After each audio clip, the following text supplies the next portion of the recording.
फिलहाल मैं खड़ा हुआ हूँ रॉयल एनफील्ड की गोवन क्लासिक 350 के पास में, और आज की इस वीडियो में मैं आपको बताने वाला हूँ कि गोवन क्लासिक 350 और क्लासिक 350 के अंदर क्या क्या डिफरेंस है। जो मेजर डिफरेंसेस है उनके बारे में बात करेंगे। ऑलरेडी मैं आपको बता देता हूँ कि जो इंजन है दोनों ही बाइक का वो एक्जैक्टली सेम है। दोनों ही bike same engine output produce करती हैं। इंजन का डिज़ाइन वगैरह भी बिल्कुल सेम है, लेकिन जो दोनों ही बाइक के अंदर या कहा जाए दोनों ही बहनों के अंदर जो जो डिफरेंसेस हैं, इस वीडियो के अंदर मैं आपको वो डिफरेंसेस बताने वाला हूँ। तो जल्दी से शुरू करते हैं इस वीडियो को। ओवरऑल अगर हम लोग के बारे में बात करते हैं तो मैं सबसे पहली चीज़ बता देता हूं कि दोनों ही बाइक की जो पेंट स्कीम है भाई, पेंट स्कीम के अंदर आपको डिफरेंस नज़र आने वाला है। तो पेंट स्कीम को लेकर मैं ज़्यादा बात नहीं करूंगा, क्योंकि आपको क्लियरली दिखाई देगा कि वहाँ पर क्लासिक 350 खड़ी है, उसकी जो पेंट स्कीम है, उसका जो डिज़ाइन वगैरह है वो अलग है, एंड यहाँ पर जो पेंट स्कीम है वो आपको अलग नज़र आने वाली है। खासतौर से अगर हम लोग टैंक वगैरह के बारे में बात करते हैं तो आपको टैंक पर क्लियरली ये नज़र आ रहा होगा कि यहाँ पर अलग कलर है और बीच में अलग कलर की पट्टी दी गई है, एंड वहाँ पर इस तरह का कोई भी पेंट स्कीम नहीं है। अगर हम लोग मडगार्ड के बारे में बात करते हैं तो मडगार्ड पे भी यहाँ आपको सेंटर में जो ऑरेंज कलर है उसकी पट्टी नज़र आने वाली है। जो यहाँ पे कलर स्कीम है, कलर स्कीम को लेकर मैं ज़्यादा बात नहीं करूँगा। ऑब्वियसली आपको वीडियो में दिखाई दे रहा है कि भैया दोनों ही बाइक के बीच में जो कलर स्कीम है वो डिफरेंट है। वहाँ पे जो डिज़ाइन है वो अलग नज़र आएगा, एंड यहाँ पे जो डिज़ाइन है वो अलग नज़र आने वाला है। एक छोटा सा एग्जांपल के तौर पे मैं बता देता हूँ। अगर हम लोग मडगार्ड के बारे में बात करते हैं तो मडगार्ड के ऊपर आपको जो कलर स्कीम है वो कुछ इस तरह की नज़र आने वाली है, एंड वहाँ पे अगर आप मडगार्ड पे देखेंगे तो जो कलर स्कीम है वहाँ पे पूरा प्लेन कलर है, बस साइड में आपको जो गोल्डन टच है वो नज़र आएगा। तो अब हम लोग बात करते हैं ऐसी चीज़ों की जो फिजिकली बिल्कुल आपको डिफरेंस देने वाली है। तो सबसे पहली चीज़, इन दोनों ही बाइक के अंदर जो हैंडल है भाई, हैंडल का डिफरेंस। अगर आप हैंडल की तरफ देखेंगे तो वहाँ पे बहुत छोटा हैंडल आपको दिखाई देने वाला है। जैसे कि अगर हम लोग देखते हैं इस वाली बाइक की तरफ तो यहाँ पे हैंडल की जो हाइट है वो काफ़ी ज़्यादा कम है। ये इंस्ट्रूमेंट क्लस्टर है, ये रहा भाई हैंडल।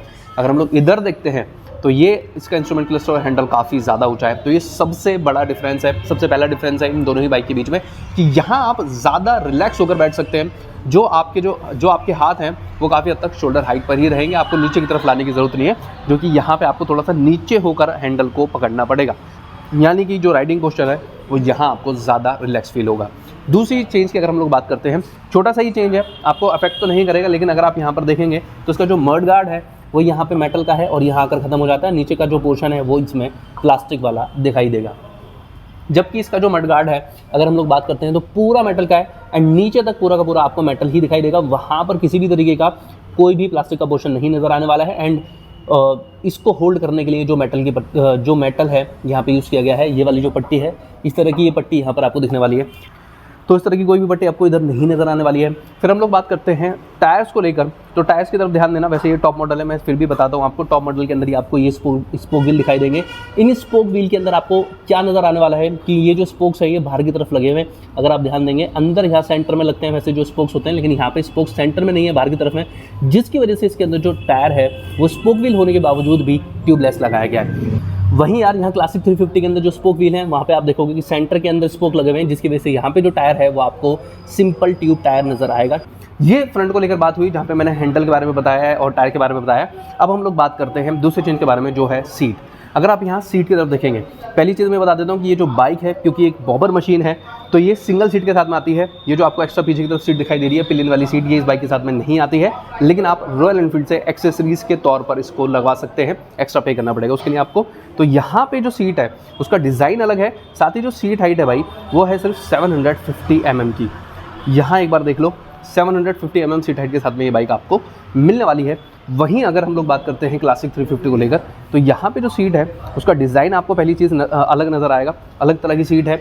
दूसरा ये जो बाइक है ये पिलियन सीट के साथ में ही आती है, मतलब आप क्लासिक 350 का कोई भी वेरिएंट अगर परचेस करेंगे तो वहाँ आपको पीछे की तरफ पिलियन सीट मिलने वाली है। आपको एक्स्ट्रा लगवाने की ज़रूरत नहीं है, और इसके अंदर कोई जुगाड़ भी नहीं है इसको लगाने के लिए।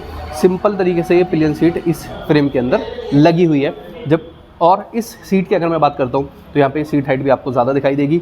ये जो सीट है ये है 805 mm की, यानी कि इसको राइड करने के लिए आपको थोड़ा हाइट की ज़रूरत पड़ेगी। लेकिन अगर आप उसको राइड करना चाहते हैं गोवन क्लासिक 350 को, तो अगर आपकी हाइट 5'2" के अराउंड भी है तो आप इजीली इस बाइक को राइड कर पाएंगे, क्योंकि इसकी जो सीट हाइट है वो है सिर्फ 750 mm की। नेक्स्ट चेंज की अगर बात की जाए तो नेक्स्ट चेंज आपको नज़र आने वाला है इसकी फुट पैक की पोजीशन को लेकर। जब हम लोग देखते हैं क्लासिक 350 की तरफ, तो क्लासिक 350 में जो आपको फुट पैक है, यहाँ आप देखना रॉयल एनफील्ड जहाँ लिखा हुआ है उसके नीचे ही फुट पैक की पोजीशन आपको नज़र आने वाली है, यानी थोड़ा सा पीछे की तरफ है।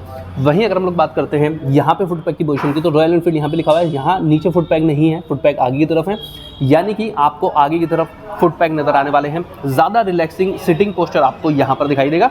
अगर आप समझना चाहें तो आप ये कह सकते हैं कि जो ऐसे मेटेओ 350 के अंदर आपको फुट पैग आगे की तरफ दिखाई देते हैं, बिल्कुल ठीक उसी तरीके से यहाँ पे जो फुट पैग है वो आगे की तरफ इंस्टॉल किए गए हैं।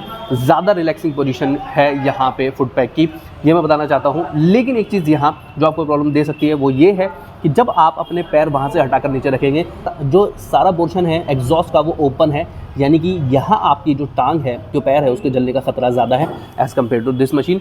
यहाँ पर भी अभी बहुत सारा पोर्शन है और पैर जल सकता है, जो कि होता भी है लोगों के साथ में कि जब कभी भी ट्रैफिक के अंदर राइड वगैरह करते हैं तो उस टाइम पे एग्जॉस्ट से पैर जल जाता है। और जब भाई एग्जॉस्ट की बात चल रही है तो एक बार यहाँ पर देख लो, इस बाइक का जो एग्जॉस्ट है इसका डिज़ाइन देखो, इसका जो साइलेंसर का डिज़ाइन है क्लासिक 350 का वो बिल्कुल ओल्ड स्कूल आपको दिखाई देगा, जैसा कि हमेशा से क्लासिक 350 के अंदर आता रहा है। लेकिन अगर आप इधर गोवन क्लासिक की तरफ देखोगे तो इसका जो एग्जॉस्ट का डिज़ाइन है, एग्जॉस्ट के डिज़ाइन पे एक बार ध्यान देना कि यहाँ पे जो इसकी एंडिंग है, खासतौर से जब आप एंडिंग की तरफ देखोगे तो यहाँ आपको डिज़ाइन चेंज नज़र आने वाला है।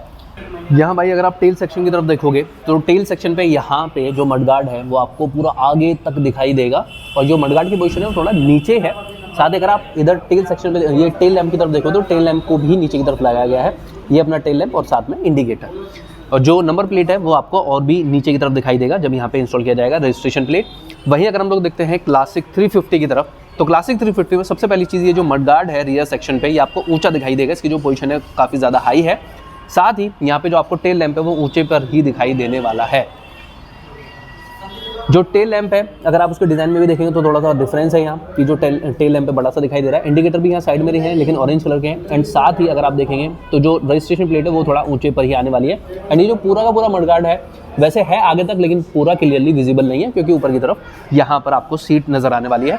जैसे मैंने आपको यहाँ पर बताया कि अगर आप यहाँ डिज़ाइन की तरफ देखेंगे तो डिज़ाइन यहाँ पे जो टेल लैंप है उसका छोटा नज़र आने वाला है। बाकी अब बात करते हैं थोड़ा सा इस तरफ, अगर आप नज़र डालेंगे तो ये वाला जो सेक्शन है, जब आप यहाँ बटन्स पे कीज़ पे ध्यान देंगे तो ये जो डिज़ाइन है इसकी तरफ अगर आप जब गौर करेंगे तो ये मैट फिनिश के अंदर है। लेकिन वहीं अगर हम लोग देखते हैं गोवन क्लासिक 350 के अंदर तो आपको यहाँ पर जो फिनिश है वो ग्लॉसी नज़र आने वाला है। ग्लॉसी फिनिश है, डिज़ाइन सब कुछ वही है, उसी तरह के कीज़ हैं, लेकिन यहाँ ग्लॉसी फिनिश आपको दिखाई देगा।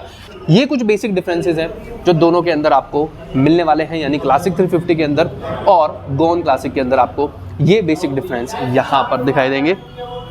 साथ ही बहुत छोटा सा डिफरेंस है जो कि हैंडल के अंदर ही आ जाएगा। इस पोर्शन को आप पर्टिकुलर देखेंगे तो इस जगह पर आपको दिखाई देने वाला है कुछ ऐसा, जहाँ पे बोल्ट से खिंचा हुआ है। एंड इस जगह पे जब आप देखेंगे तो यहाँ पे जो कनेक्शन है हैंडल का फ्रेम के साथ में वो कुछ ऐसा नज़र आने वाला है। ये कुछ छोटे छोटे से डिफरेंसेस है, बेसिक डिफरेंसेस जो दोनों बाइक हैं वो डिफरेंट है। बाकी जो एक जान होती है बाइक की वो दोनों बाइक के अंदर इंजन आपको सेम ही मिलने वाला है, सेम पावर आउटपुट वगैरह सब कुछ। ग्राउंड क्लियरेंस को लेकर अगर हम लोग बात करते हैं तो यहाँ भी 170 mm का ग्राउंड क्लियरेंस है एंड वहाँ पर भी 170 mm का ग्राउंड क्लियरेंस है। लेकिन एक चीज़ बता देता हूँ कि यहाँ पे आपको जो रियर सेक्शन का टायर है, अगर रियर सेक्शन के टायर की हम लोग बात करते हैं 130/90 का 16 इंच का टायर आपको यहाँ दिखाई देगा। जबकि अगर हम लोग देखते हैं इधर क्लासिक 350 के अंदर यहाँ आपको दिखाई देगा 120/80 का 18 इंच का टायर रियर के अंदर। तो ये टायर के अंदर एक बहुत बड़ा डिफरेंस है कि वहाँ पे सिर्फ 16 इंच का टायर आपको नज़र आने वाला है। 16 इंच का टायर है, छोटा टायर लगाया गया है, जिसकी वजह से जो सीट हाइट है बाइक की वो कम हो गई है। बाकी यार देखो गोवन क्लासिक के बारे में एक चीज़ मैं आपको यहाँ पर बता देता हूँ कि अगर आप एक स्टॉक मॉडल खरीदते हैं जिसके अंदर आपको सिर्फ एक सिंगल सीट दिखाई देगी, पीछे जो पिलियन सीट है वो आपको नहीं मिलती है, लेकिन उस बाइक के अंदर भी आपको यहाँ पर जो फुट पैक है वो नज़र आने वाले हैं। जो फुट रेस्ट वगैरह है वो यहाँ पर आपको पिलियन के लिए नज़र आएंगे। मतलब कोई भी मॉडल अगर आप देखते हैं जिसके अंदर पिलियन सीट ना भी हो तो भी आपको जो फुट पैग हैं पिलियंस के लिए वो मिलने वाले हैं। अब पता नहीं रॉयल एनफील्ड ने ऐसा क्यों किया, वो रॉयल एनफील्ड इसका रीज़न बता सकती है कि पीछे हवा में कौन बैठ सकता है। आप कमेंट सेक्शन में जल्दी से बता दो कि कौन सी बाइक आपकी फर्स्ट चॉइस रहने वाली है, गोवन क्लासिक 350 या फिर क्लासिक 350। आप इन दोनों में से कौन सी बाइक अपने लिए चूज़ करोगे, और अगर आप इस वाली बाइक को चूज़ करना चाहते हैं तो आपको उसके अंदर क्या क्या चीज़ें अच्छी लगी है और क्या कमी आपको नज़र आ रही, अपने हिसाब से जो रॉयल एनफील्ड को इम्प्रूव करनी चाहिए थी। तो बस जी ये वाली जो वीडियो है, इस वीडियो के अंदर सिर्फ इतना ही। जल्दी आपसे मुलाकात करता हूँ नेक्स्ट वीडियो में, तब तक के लिए हैप्पी राइडिंग।